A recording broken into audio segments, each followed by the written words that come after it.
आता बातम्या आहे नागपूरमधून। नागपूरमध्ये दाभोळकर हत्या आणि मी या पुस्तकाचं प्रकाशन सोहळा आज अमृत भवन येथे पार पडला। दाभोळकर हत्या प्रकरणात अटक होऊन निर्दोष मुक्तता झालेल्या विक्रम भावे यांनी हे पुस्तक लिहिलेलं आहे। सीबीआयने त्यांना दाभोळकर हत्येप्रकरणी अटक केलेली होती।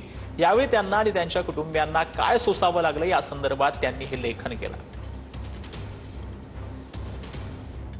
मला फार आनंद झाला, पण हे पुस्तक देताना मला आनंद होत नाहीये, कारण या जगात लिहिण्यासारखे लोकांना चांगलं काहीतरी द्यावं असे अनेक विषय आहेत।